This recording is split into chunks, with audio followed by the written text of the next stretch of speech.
Guys, welcome back to Julie's Journey. I'm actually doing my homemade sloppy joes. I come up with this recipe and I've made it several times. They're so much better than sandwich out of a can, and they're just as easy, really. But, well, there's a little bit more involved.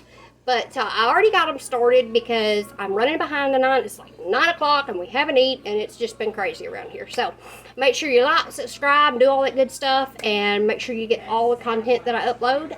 If you have any questions, leave them down in the comments, and I will try to make sure that I get this recipe in the video somewhere so you can kind of screenshot it or whatever. But this is my personal recipe that I came up with. I kind of did a background research thing where I went through Bobby Flay and Paula Deen and also Ree Drummond, which is Pioneer Woman, and took other recipes and put them together, and it's, oh my gosh, good. So here we go.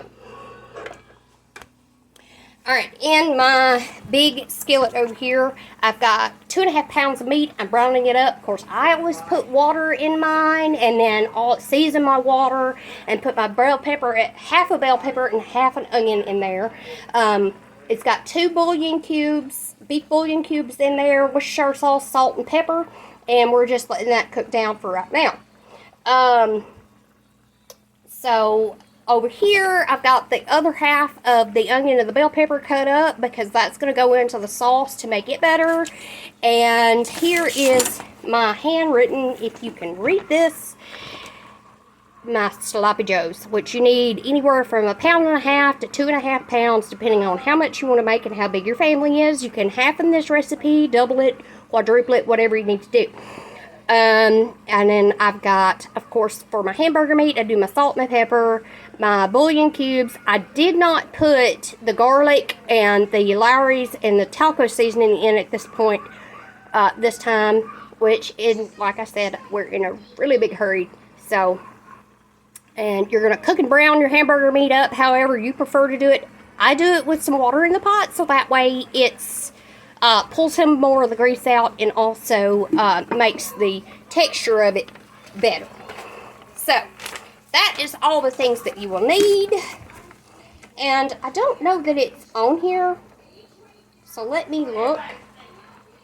No, it is not on here, but I also have started adding 1/2 can of drained Rotel in mine just to give it a little bit more bite. And when you're making sloppy joes, it's kind of a mix in between like barbecue, tacos, and chili. And you kind of do it all together, and they're awesome.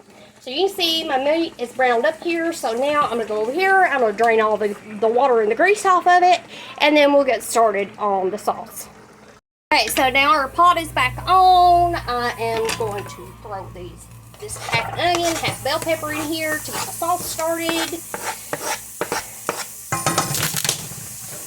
I need my Lowry's and my paprika and I think I need the chili powder and my taco seasoning and half my dang spice cabinet, because that's what we do here. Alright, let me find my recipe again. Alright, I got the onion, the bell pepper, I got all that done. Now I need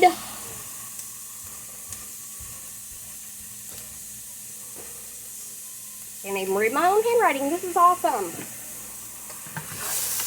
Y'all ever done that? Which, when I come up with this, I kind of jotted it down really quickly while I was making it and coming up with it. So it's kind of one of those things that I did on the fly. And so, Andrea, instead of the regular paprika, can you get me the smoked paprika down? If you've never tried smoked paprika, it brings out the flavor of it a lot more.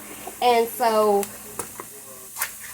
and there's my can of diced tomatoes. Where is this? And we're going in with our Worcestershire. Gotta be Lynn Pierens because it's the best. It's somewhere up there in your daddy's mess. So, have fun with that. Aww. I know, sweetheart, I know. Bueno, bueno aquí.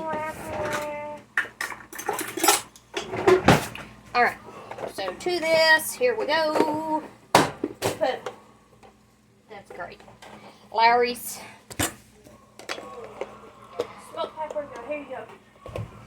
Taco seasoning.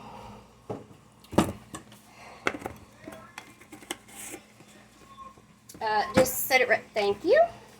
Can you open this can of Rotel for me, please, Madame? Gracias. Smoked paprika. Oh shit! I didn't look to see if we had brown sugar. Okay, good, because I need it. You stupid thing, it's not no. Alright, so we're gonna get this chewing along and doing its good stuff. I will say this, your brown sugar, when you put it in, you need to put it in fast because squirt of mustard. Like I said, this is really similar to like barbecue mixed with taco meets chili kind of thing. And it's just awesome. Okay. Let me check my list and I will get right back with you. Okay guys, one other thing that I do, and this is one of my tips, the bouillon cubes, instead of just putting them in their hole and hoping they all dissolve, I take my meat hammer and on a clean countertop, I smash these things to where they become granulated, and then I can just take them over here and pour them in my pot, and it's just like putting just ground, it's just like putting any of your other ground seasonings in, and it blends and it goes throughout the whole dish. So that is one of my little hacks, and this way we don't have to hold on to a lot of stock, because stock, oh crap, look what I done to my poor recipe. Oh Lord help me.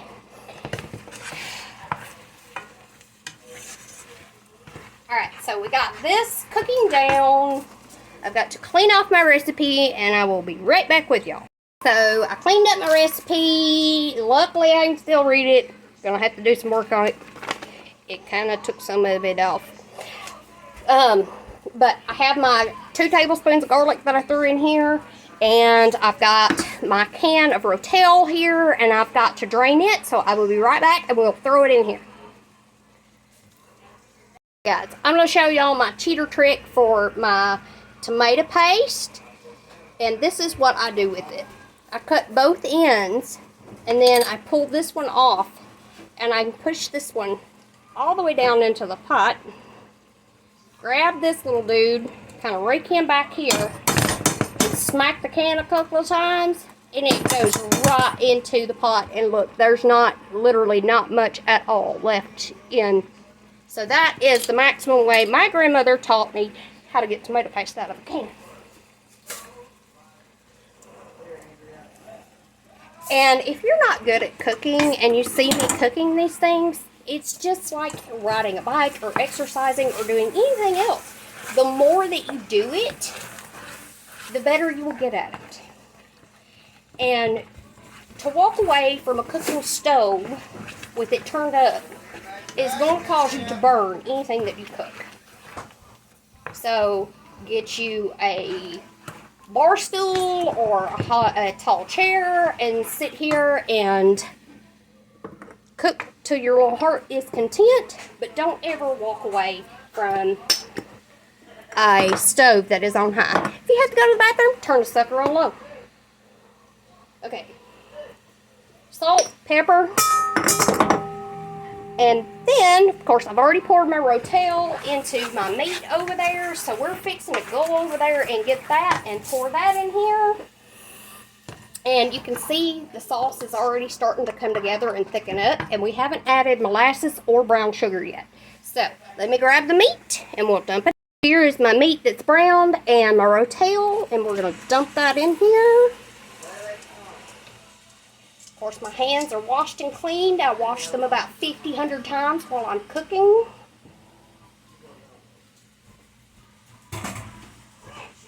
And you can see, this is going to come together really, really quick. And think this is really thick because I didn't put my can of tomato sauce in it just yet, so I'm fixing to add that to it as well. I almost did a no-no. See this? It's got a pull tab, and I just about stuck it on the can opener. This is what happens when you get in too big of a hurry. So instead of putting my 2 cans of tomato paste in it this time, I'm actually putting a can of sauce and a can of paste. And a lot of that depends on how thick you want yours to be, and how much. And I'm also got more meat in this than what my recipe calls for, so I'm having to improvise on that part. And I've got to get my cumin out so that way I can put my cumin in there, because that's one of the flavor profiles that really stands out through this. Okay, so here we go with the cumin, necessary and required. I think I'm actually going to put a little bit more of that in here, and I'm going to put just a dash of not of that because it's not even open. And this is my chili powder. I always get a lot of my seasonings down at Sam's because, one, we get a whole big old thing of it. I wind up using it all. And all of their Members Mark brand ones are actually really great. And so, like I said, the difference in that paprika of just regular Spanish paprika and your smoked paprika, you can taste the difference. It is ridiculously crazy how much you can taste the difference of it. It brings so much flavor out of that. Here we go. That's about done. And then all I'm going to do with this is serve it with some buns and some French fries. And this is a really simple, quick, like I said, it's literally gone together in maybe 20-30 minutes. And that's how long it's going to take you to cook your manwich or any of that from the store anyways. So why not make it fresh? Why not make 3 times the amount of it for half the price? Not even half the price. It's like quarter of the price, really. Especially if you already have all these flavors and seasonings in your home, like I do. It makes a great big old difference. Alright, now to this pot, the only thing left to do to it is to add the brown sugar and the molasses. And I think I'm actually going to douse it a little bit more with my Worcestershire because I do have some extra meat in there. So, oh gosh, Lord help me, I can't even get the darn lid off the molasses. This is Amish made molasses. And let me tell you guys, if you've never been to Mennonite or Amish country and went into the stores, you are missing out, because where my father grew up, they didn't have running water or electricity until he was almost 15 years old. And part of that was because they lived down in the area where all the Amish and Mennonites lived. And so that's 2 heaping tablespoons of sorghum molasses. And y'all could see how thick and just, oh my gosh, good that was. And, you know, you gotta get it all off the spoon. Don't waste it. That stuff is expensive, but it is delicious. Okay, and now we're going to go in.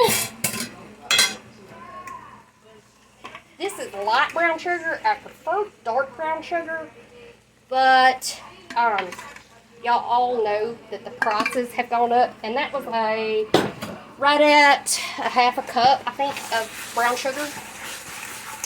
So it's kind of a mix in between, like I said, making tacos, making chili, and making barbecue sauce. Alright, now that this is all incorporated, all it has to do is be turned down and sit here and simmer. Biggest tool in your kitchen, these knobs, use them. So, alright, now we're going to get started with french fries, and there's nothing to these because I bought them in the store. So this is my cooker, and this is actually a pressure cooker. I fry in this probably 10 or 12 times before I throw it out. And I'm able just to pull it over and set it off on the other counter. But this is turning into a beautiful dark brown, and I'm fixing to have to taste test this to see if I need to add anything else to it, because I've had this question a lot. I had multiple people that have asked me what happened with my nose. What actually happened is that I have autoimmune disorders, and I also wound up with staph when I had my hip replacement. And staph set up in my nose, and the autoimmune set up in there, and it eat all the tissue out. And so I've got this big gaping hole. I'm scared half to death to have another surgery because I'm afraid of what that will cause. And so it's just something cosmetic that I can live with. I can breathe. I can't smell anything because my smell is gone from where the staph eat the tissue. I have no breathe in my nose, so if you see side shots and it looks flat, it's not ever been that flat before, and it's just something that I'm having to learn to live with. But I'm still here. I'm healthier than I was, and thank God for that. And hopefully this is just something that is cosmetically wrong, and if me and my husband can live with it, then I'm not worried about everybody else. So that's the deal on my nose. So I can't smell things now, which sucks when you're cooking. It sucks so bad, but I can still taste things. So I take a little spoon, and I don't double dip with it, and I taste test my food, and I can tell what it needs from there. So this is down on medium low, and it is just sitting here simmering its little stuff away. And the oil is over here in this pot, and I always hold my hand over it and can tell when it come up to temperature, because I used to work for fast food, and I used to work for a mom and pop, a couple of different, actually, oh crud, that hurt, a couple of different mom and pop restaurants, and I've done a lot of that sort of thing in the past. So I kind of know when the temperature comes up with oil. If you don't, use a candy thermometer is the best way to tell.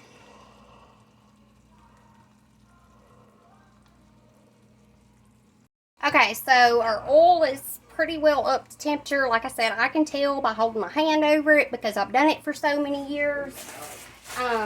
So here we're just going to add, I like to get it around 400 before I add the fries, because when you put the fries in, whether they're fresh or frozen, it automatically is going to bring the temperature of your oil down.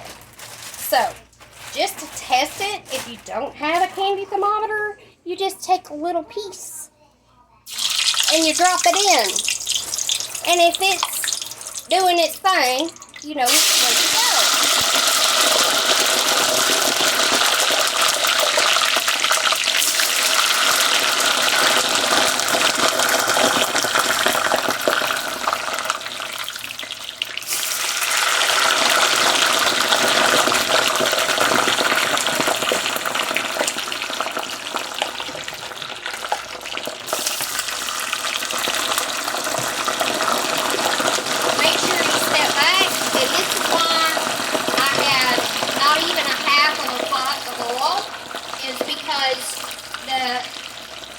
Water and the ice crystals that are left on your fries, on your potatoes, will make the grease pop.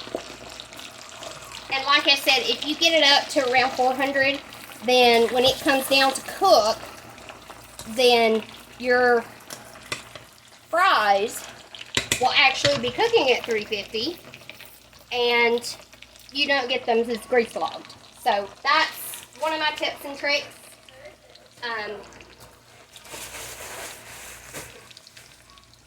And this is going to be a whole lot of fries because there's a whole lot of us here. So, if I can find my other colander.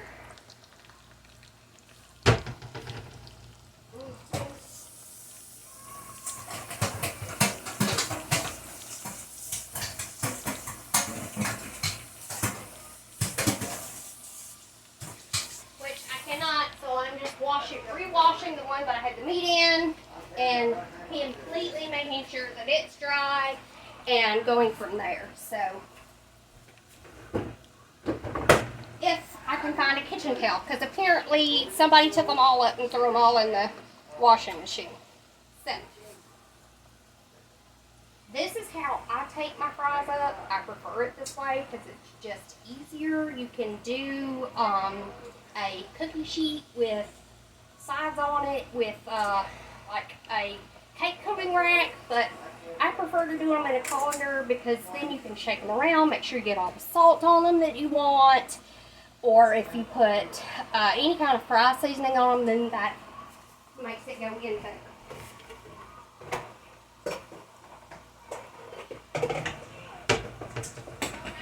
And so basically what I'm going to do is I'm going to set this over here, try to keep it off the heat, keep stirring my sloppy joes from scratch. These are going to be so good, guys. I cannot wait. And I know I just wrung it out of the pan. Then we have something I had to wash up later. And if you need to, set a timer. Fries cook for approximately 5 minutes if they come from the grocery store frozen. If you are making fresh, you want to make sure that you fry them for 6 to 7 minutes and then take them out, let them cool down to room temperature or about halfway to room temperature, and then refry them, because if you're making them from scratch, the first fry has already been done for you in the processing plant from the store, but you have to do that process at home with the raw potatoes. Okay, so these are kind of turning a nice golden brown, and it's time to take them up. I make sure, and if you have not invested in a metal spider for frying, you are missing out, because you can get these at the Dollar Tree, Walmart, Dollar General, a whole lot of different places, and it will make your life so much easier while you're frying. So, we're going to scoot the camera back, scoot a couple of other things back here on our countertop. We've got our plastic bowl. I want this handle out. Thank you. And can y'all see? Yep, y'all can see both those. So now we're just going to take these up, and you'll see what I'm talking about by the spider. It makes it so much easier. Alright, so we're taking these up, and I'm just going to do a quick salt and pepper, or just salt on these. I let my oil sit, come back up to temp, and then we'll start again. So, sprinkle with the salt, good little toss, another sprinkle of salt, and those are ready to go. Stir our beautiful scallopages from scratch. These are like gourmet sloppy joes. I mean, I'm not kidding. That is so much of a big difference. Okay, so here we go. Another batch of fries. And you can tell, see, the oil is not as hot as it was when I started out.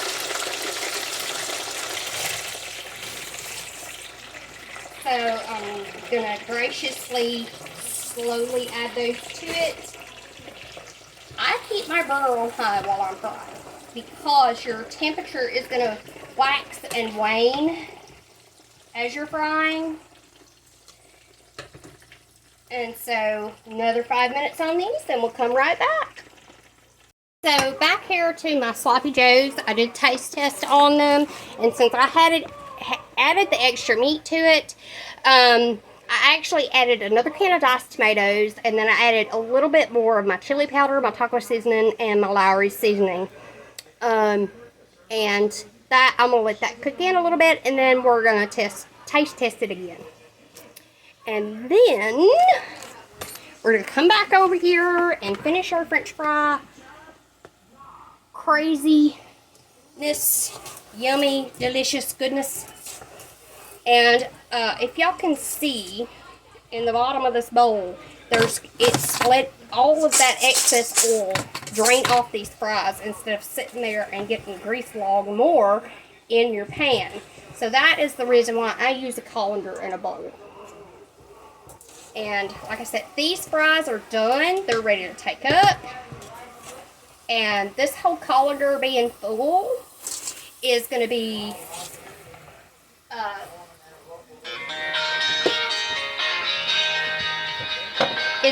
enough fries for the whole fam for us.